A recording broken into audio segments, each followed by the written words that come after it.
became homeless when my doctor ordered me not to work any longer. And I used to always hear on the television that one paycheck away from being homeless. I never took that seriously. Because I worked all my life. And when that happened, the rug was like pulled out from under us. And at the same time, I just got custody of my 3 children. So not only was I homeless, but so were they.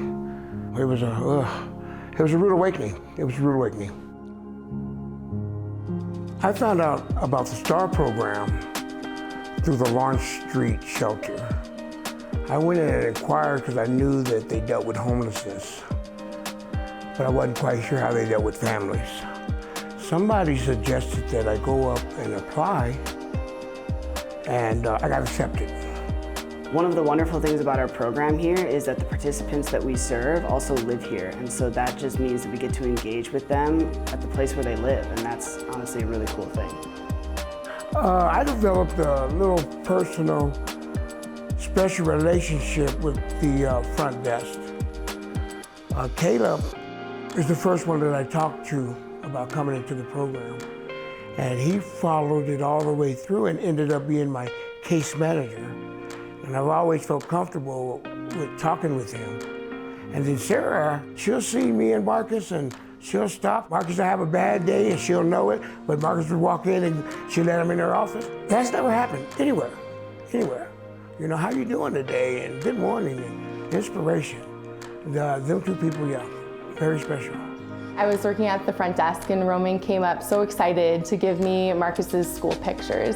I still have Marcus's pictures up on my bulletin board today just to remember them and to pray for them.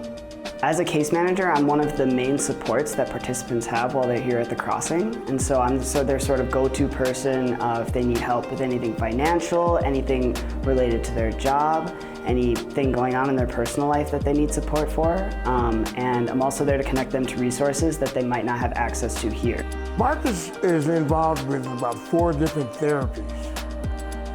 And Joe, the leader of the youth program, would actually let Marcus and his therapist in the room to take care of what he was doing, be it physical therapy or what, and Marcus and them could use any of the equipment. And it just let me know that I can depend on that and feel secure about doing that. Because I don't feel secure about Marcus going many places. Joe and his staff is very caring, and he knows them. They take the time to get to know each individual child. They just show them love, and that made me feel wonderful, because I could depend on that. And being homeless, sometimes you can't depend on a lot, you know? You cannot depend on a lot.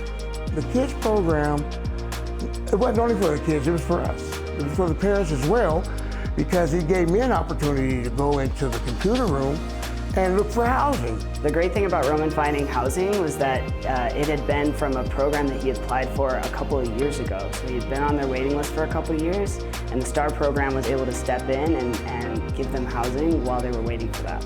It's really difficult to explain all of the different ways that the pandemic has affected our participants. It's affected their ability to gain and maintain employment, to participate in community, which is really important, and it's even affected their long-term health if they've actually caught COVID. We're also seeing that there's a lot of people who currently aren't being evicted because of the moratorium on evictions, and so that's a problem that's being delayed, but that isn't actually going away. So there's a lot of people that are currently living in places that they actually can't afford.